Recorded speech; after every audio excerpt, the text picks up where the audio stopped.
Assalamualaikum warahmatullahi wabarakatuh. Nama saya Muhammad Rizal Firdiawan. NPM saya 202046500099. Saya dari kelas R1B. Sebelumnya saya ingin mengucapkan selamat tahun baru 2020. Semoga apa yang diinginkan selama ini terkabul di tahun ini. Amin. Nomor 1, selama 1 semester, saudara sudah mengikuti dan mempelajari mata kuliah pengantar ilmu komunikasi. Jabarkan topik menarik apa yang sudah saudara pelajari dan disertakan dengan contoh nyata. Komunikasi memiliki beberapa komponen dengan tugasnya masing-masing. Komunikasi adalah suatu proses dilakukannya terus-menerus dan memiliki pengaruh besar, yaitu perubahan. Contohnya seperti komunikasi langsung atau tidak langsung, dan komunikasi dapat disengaja atau tidak disengaja. Contohnya disengaja karena memiliki maksud tertentu dan sudah dikonsepkan. Secara tidak sengaja karena pesan disampaikan secara spontan dan tidak dikonsepkan. Menurut Karl L. Hoffman, komunikasi adalah proses yang memungkinkan seseorang komunikator menyampaikan rangsangan atau stimuli, biasanya lambang-lambang verbal, untuk mengubah perilaku orang lain atau komunikasi. Menurut Onong Udjana Effendi, komunikasi merupakan proses penyampaian pesan oleh orang kepada orang lain untuk memberitahu,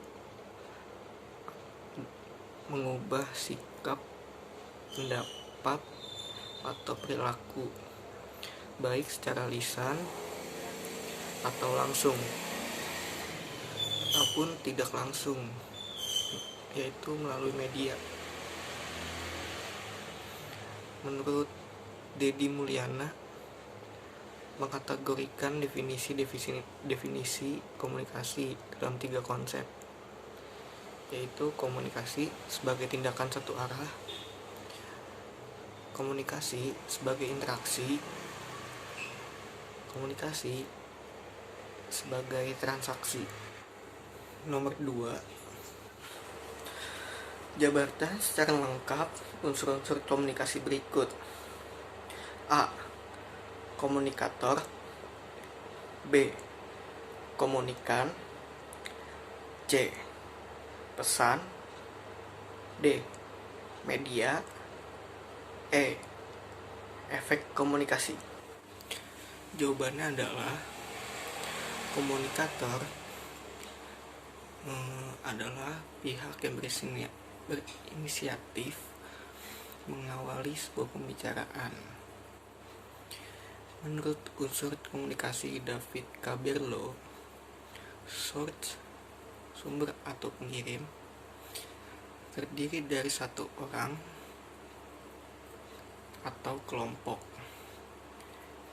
misalnya pribadi, organisasi, atau lembaga.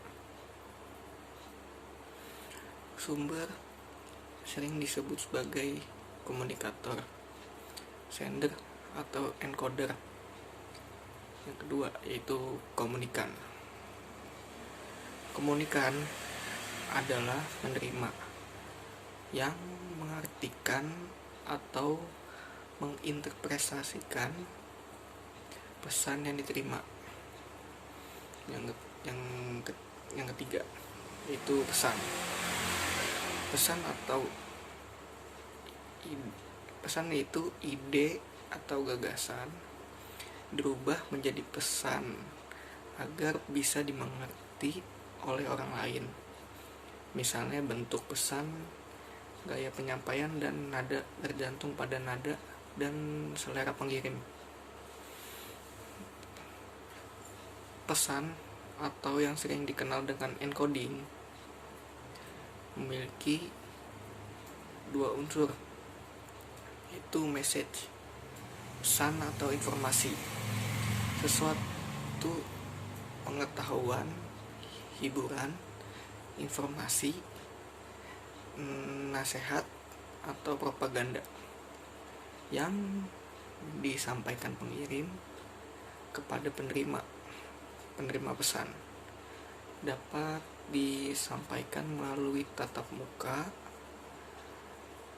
atau media komunikasi seperti telepon.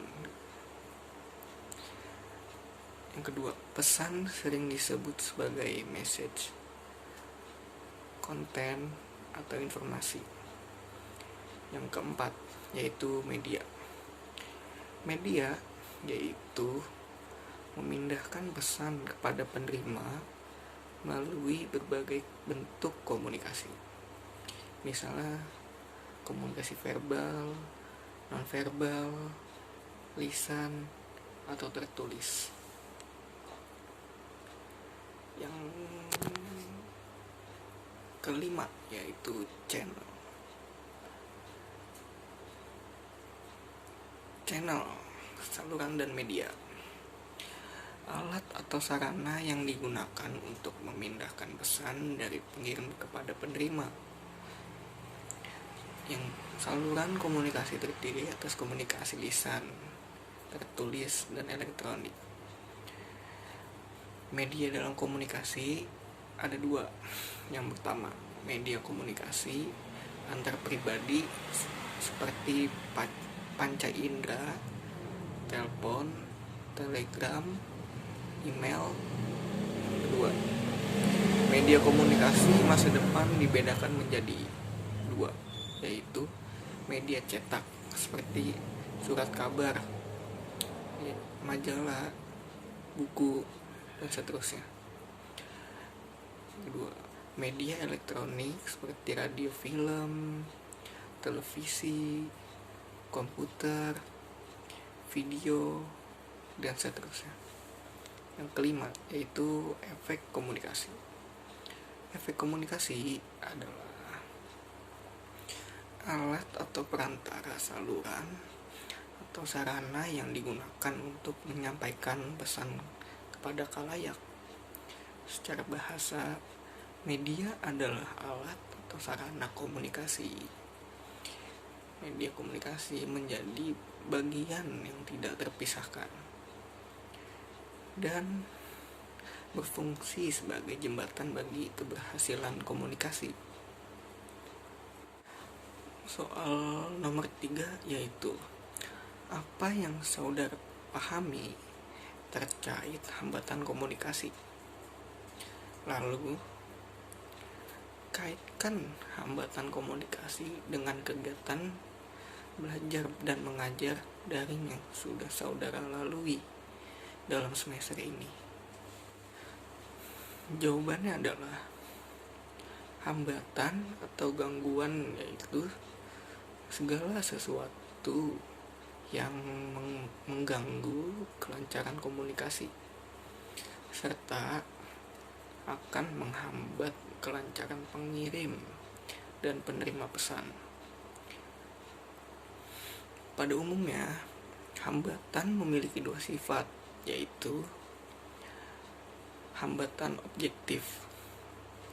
Hambatan objektif yaitu hambatan terhadap proses komunikasi yang tidak disengaja dibuat oleh pihak lain,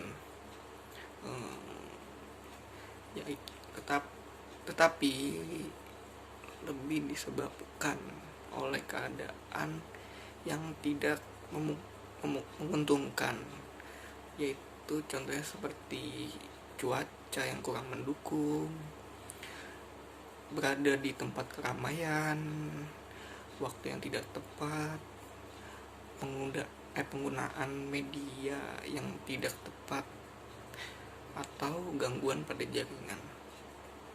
Yang kedua, hambatan subjektif. Hambatan subjektif yaitu hambatan yang disengaja dibuat orang lain sebagai upaya penentangan seperti pertentangan kepentingan, prasangka, tamak, iri hati, apatisme, dan mencemohkan komunikasi. Soal nomor 4, jabarkan rancangan pesan pada karya yang sudah saudara buat dari tugas individu dengan dikaitkan terhadap unsur-unsur komunikasi, komunikator, komunikan, pesan, dan alasan. Pemilihan bentuk karya, meme, komik strip, karikatur. Sebelumnya saya akan memperlihatkan hasil karya saya yang ada di sini. Jawabannya adalah komunikator. Komunikatornya ya karya yang saya buat ini berjudul Revolusinya Kartu Prakerja menjadi semi bansos dan menggunakan unsur komunikasi yaitu interaksi. Komunikannya yaitu karya meme yang saya buat ini untuk memperlihatkan kepada masyarakat untuk memberitahu bahwa kartu prakerja sekarang berevolusi menjadi semi bansos yang nantinya akan masyarakat gunakan di masa pandemi seperti ini. Pesannya yaitu Pak Presiden Joko Widodo ingin membuat membantu masyarakat untuk melihat bahwa kartu prakerja yang sering digunakan untuk para pekerja mendapatkan dana dari pemerintah, dan sekarang Joko Widodo merubahnya menjadi semi bansos dikarenakan masa pandemi seperti ini yang sedang melanda bumi kita ini. Alasannya yaitu alasan saya membuat karya ini karena saya setuju dengan apa yang dilakukan Pak Presiden Joko Widodo. Ini untuk meringankan masyarakatnya di masa pandemi seperti ini, dan Pak Jokowi pun mengerti banyak rakyatnya yang di PHK, seperti tidak bekerja, dirumahkan, yang di masa seperti ini, dan ia pun ingin meringankan rakyatnya dengan kartu prakerja yang menjadi semi bansos tersebut. Sekian, terima kasih. Wassalamualaikum warahmatullahi wabarakatuh.